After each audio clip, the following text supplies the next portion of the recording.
So back to what's the future holds for us.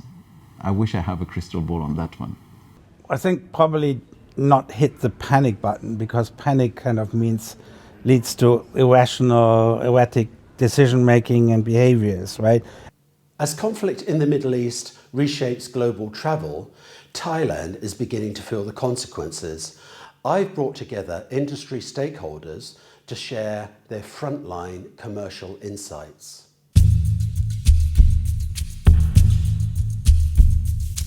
As we're seeing currently with the petrol station kind of dilemma of not having, everybody's saying we have enough diesel, but where is it, right? Because some people panicked, and then you have this disruption and for things to ramp up again.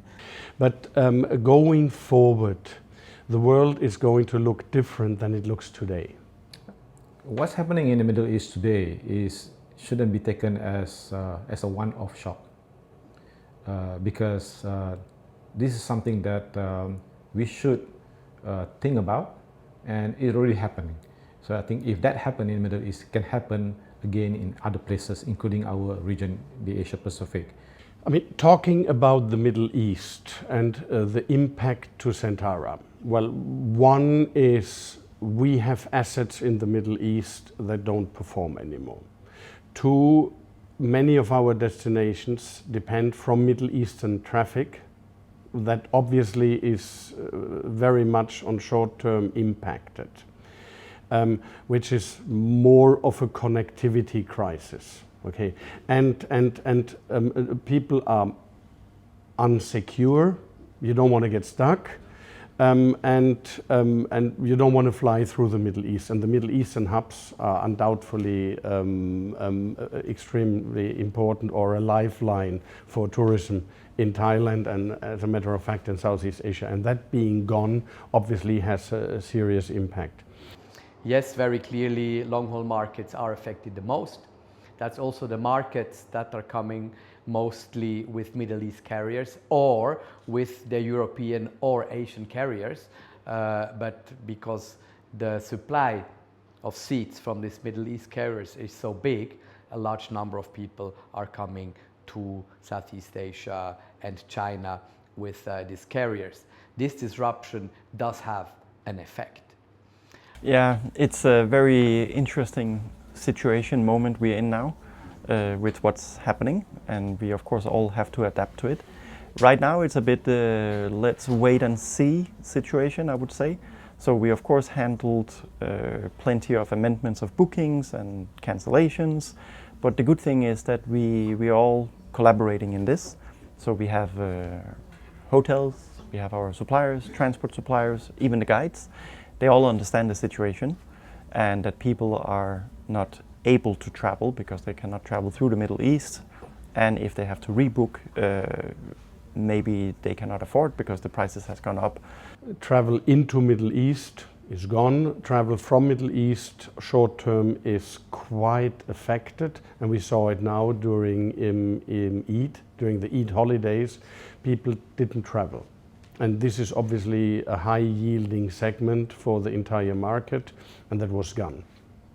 So you alluded to diversification in source market. I mean, that is absolutely crucial. It's clear going forward we have to have a broader spectrum. We realized, very big dependence on China. China shakes a bit. We have a big problem. Middle East, connectivity and the market, we are big. Over the past 2 years, we built all our strategy about the Middle East to support literally 1/3 of our business. So in April, we are losing 10 points of occupancy from the Middle East compared to last year, April. And then in May, June, July, it's going to get even more or worse in this case, because if they're not traveling, then that's going to be a major impact. I think having said that, obviously there will be immediate impact, medium-term impact, and also long-term impact, because when we go into wars like this, it will take a long time to recover, just like how we go through the pandemic. And I think the industry is very resilient about finding solutions. collaboration is quite deep this time, and yesterday we were invited to be at a TAT small table meeting. So different DMCs were there, we were talking, sharing information, so TAT can bring this up the ranks, and hopefully the government can make some decisions based on what we share. I think sometimes we like to think we are a resilient industry, or the government will come out and help us or something like that. I think this needs to be taken serious. And it's two areas. I would say two main factors for me. One is nothing to do so much with the markets where they come from, where the tourists come from, but it's the price of oil and gas, right? So that's going to be, you know, if it's 100 or 180, that range, that has huge consequences. So how do we adjust to that scenario? What can we do to become more energy efficient? We need to be more creative, we need to diversify more, that is very clear. Is it possible to pivot to other airlines to come here? Like I mentioned, the long-haul carriers out of Europe or out of Asia. Yes, it is. Seats are available on many carriers, but they come at the moment at a higher price. So are consumers willing to pay that price or not is one of the key questions. And of course, the other question is, will they still have the confidence to travel to this part of the world? Not through the Middle East carriers, but also directly with the effects that we hear and read every day now in the newspapers, with the fuel crisis unfolding, with people queuing at pump stations to get fuel, with prices probably going up from meals until domestic airfares, until everything related to fuel, which is almost everything. That all really will depend on how long this crisis is going, and then how quickly the confidence of people will come back again to travel to this part of the world. The fuel, this is probably the biggest hurdle right now, which has gone up because transport suppliers, of course, they're like, oh, well, how can we now operate at the same prices? So we need to make some decisions on this, how we can support them the best way without inflating our prices too much, because if flights are going up to get to Thailand, we are increasing prices, then the customers will also struggle to come here as well, because they will look at maybe short haul from wherever they live. If they're in Europe, they might not travel all the way to Thailand, so that could have an impact on our Q4 business. We do have potentially 2-3 months of major shaking into the tourism industry, because the flights are extremely expensive. The flights are not necessarily available. I just learned today that Qantas and Air New Zealand are increasing their flights as well, which will have an impact. Whenever there is a crisis, the first thing that suffers is the travel. So I think on that extent we are going to be having some challenges. Now, we are living in a time where it's actually really hard to predict what the future is. Well, one thing that futurists, sort of like people that are trying to make sense of it, and I do that in my workshops and work with clients, is it's sort of called the tail end of potential future outcomes. And the certainty tended to be here, so what you do in the middle. But now the extreme possibilities of future outcomes, the fat tail, is becoming more likely. So things that you think will not happen are suddenly possible. We know historically that people forget quite quickly, but we also know that the longer a period a conflict is, the more it's engraved in the mind of the people, and the longer it's going to take for regular travelers to come back. Just like the travelers, travel is still inevitable.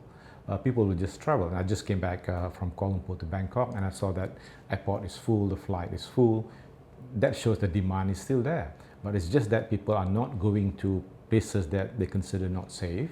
Because some source markets that are closer to Thailand will have the benefit of bringing more people here. Clearly, India is one of these destinations. Within Asia, our e-commerce sales, for example, that come to a majority within Asia, I suppose they will grow. And business from China will also be growing, I believe. So this is the part that is going to be positive. Is it going to just equalize one or the other? Very, very difficult to say at the moment. I think also this will just depend on how long this conflict is going to go on. We clearly see that people go more away from long haul to mid haul and short haul. Now, China for Thailand, substantial growth. India, specifically in the MICE business, particularly for Pattaya and for Bangkok, quite big strengths. We saw obviously in Samui, where we had strong Israeli markets, substantial drops short term, but going forward, other markets are easily replacing that. So now the dilemma of one is really the upside for somebody else. And for us, it's now really with AI to understand where are the demand heat maps going? You know, what countries are searching for what part and for what destination? When we then look at the diversification and the markets EXO work with, we are quite diversified already. So I don't think we need to go out and look for new markets. We tried that during COVID, and we know that it's quite difficult because you need to have specialists for certain markets if you want to work with them. Without that, you don't really go anywhere because there's already someone who is doing it better than us. But what we are really good at is the markets we are already penetrating, we are working with. So we continue with that, and I do believe that there is enough business coming from those source markets because there are enough flight connections. We have always been very diverse in what we do. We handle people from all over the world. We have grown regional markets the most in the past 10 years because this is the markets that have grown the most into this part of the world. Have we neglected our long-haul markets because of that? No, absolutely not. But we have also gone into new long-haul markets for that aspect. So South America, for example, is a market that has grown also very strongly to this part of the world. We're in there. South Africa for incentive business, for example, is also growing very well into this part of the world. Of course, Australians, New Zealanders traveling to Thailand, to Malaysia, to other countries in the region is also a strong market, and I believe they will continue to travel.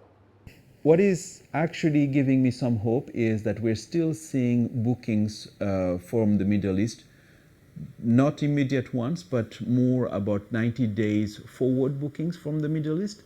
And that's why I feel that we would still have some business returning because they want to travel. Travel will continue, business will continue, but how long this war going to be, that will be the biggest question because that will impact other factors. It's not just about the oil, not just about the flights, not only about the disruption, but beyond that. The other area is customers, and I am worried that it's not just a disruption of the Middle East customer base, which is also a customer base that probably doesn't really want hardship. So I'm interested to see how people from the Middle East will take their vacations. This is some of the indication that we see in the marketplace that definitely going to impact travel and tourism, but we will continue to be resilient because we know that this is an industry that relies on a lot of factors. If we can't bring in long haul, we have regional travel, intra-regional travel. Governments are now promoting domestic travel, so I think that's going to be the key driver for tomorrow. And even a budget hotel is not going to be a cheap hotel anymore. It's a hotel that people choose because of their intent to come, because of their desire to have an experience. And that is maybe not only at the #1 beach in Phuket or in Samui or in Krabi. That can be Udon Thani, that can be Phitsanulok, that can be many different destinations that have an awful lot to offer. So there are certain carriers before that was also flying through the Middle East, or not, maybe not through the Middle East, but to the Middle East, and they decide to make flight routes now coming, maybe they go to Singapore, then come to Bangkok that way, or they go to other destinations. But there is actually something happening behind the scene in terms of air capacity. So yes, prices been going up, but hopefully with adding more routes, more capacity, we will be able to stabilize the prices, and people will then still be encouraged to travel to Southeast Asia and Thailand. Political statement here. Unfortunately, in today's world, I think it's very good not to be American or European. And I think that going forward can be a great opportunity for us here to really play that card. We are a wonderful country, peaceful people, great alternatives, as safe as it can be, and I think that these are cards we have to play when we diversify. Looking at regional markets and in India, so it's like suddenly your left is kind of a bit blocked. So where else do you go? So I think India is a huge market, and I think they like coming to Thailand, and then the sort of regional markets. Europe might find a way around the region if the aviation price, the fuel for flights is not too expensive, right? So maybe these two factors of the Middle East hub being blocked, and oil and gas prices high, that means, you know, flying less long distances is the answer, right? So I think, yes, looking more at the regional markets will be one strategy. The domestic market, again, will be another strategy. I think last year taught a good lesson to Thailand, because we were very dependent to China market. And when we saw that 5 million travelers has gone down from the previous years, then they already started diversifying. They've been courting the Indian market for a number of years now. They have been looking for the Middle East, where they've been a significant effort into the Middle East.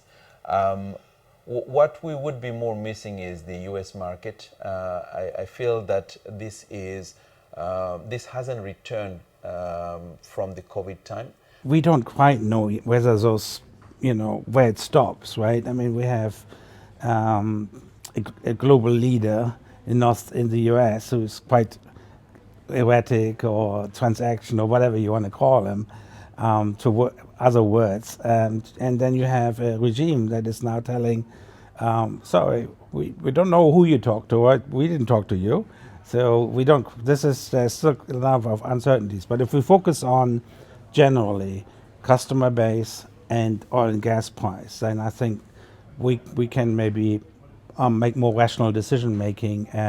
The rest is a little bit difficult to prepare for, so bear them in mind.